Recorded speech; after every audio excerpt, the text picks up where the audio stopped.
you came from China, studied in Canada, and you also started your company in Canada, and did also do production right at that moment, right? Why did you start with solar? Because then it was very expensive, it was very difficult, it was not used. Why did you start a company there and then? Oh, that's interesting. I want to tell you this story. My first job after I received my PhD degree in physics was in Ontario, which is a power company. Yep. But I was also sent into a nuclear power station in Ontario. That's in 1996. At that time, the same time, they started a solar lab. So I had a choice. But somehow I said, well, I like to do solar rather than and nuclear. Not nuclear. Well, nothing. I think it's just a personal choice that I feel like solar is something more scientific, like more semiconductor, and also it's green. It's good for the future. Yeah. Okay, so you started in a very difficult time after you worked for a huge, big company. How long did it take before the company started to take off? Do you remember what the difficult periods was and when things really started to grow? Well, I started Canadian Solar in 2001. Then we went public on NASDAQ, become a public traded company in 2006.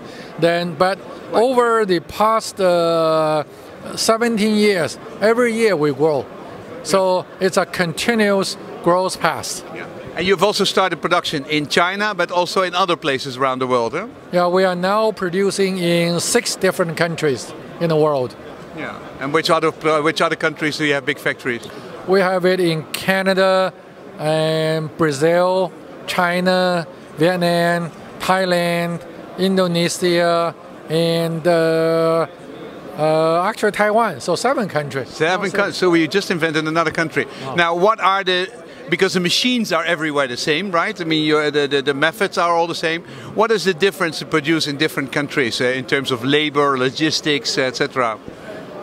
We want to have the business. First of all, we want to produce locally whenever necessary, whenever it makes economic sense. Mm-hmm. And also, if we can bring solar manufacturing into local economy, we think it helps. It helps people to see how solar product is made. Yep. So whenever necessary, we will do that. Yeah. But can you say that the engineers are much better in China, or the people in Brazil are much better in doing this or that? Have you seen differences of culture and work ethic and how what much talent they have?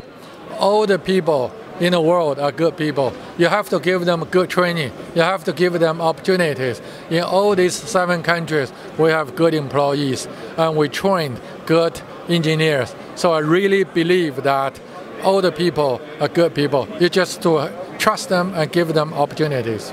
Can you tell me your vision? How long will it take before solar will be 10% of the world energy? You have been going from 0 now to 1% worldwide. Your sales is going up. But how long before the world really starts to work on the solar in a big way? Yeah, we think by 2035. So in 15, 16 years, we have a good chance to see solar be 10% of the worldwide electricity. But we have to solve, cross a few hurdles. For example, we mentioned lowland.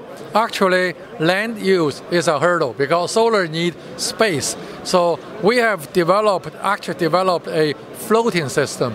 So now you can install solars on the lake.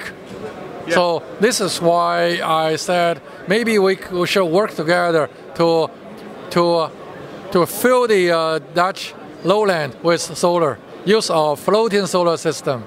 That would be nice. The IJsselmeer has some room to do a couple of square kilometers of solar cells, and we'd love to be a beta tester of that. Well, thank you very much for the products and the vision and the history story. Appreciate it. Thank you. Thank you very much. And we'll see you in Holland. Yes, I will be there.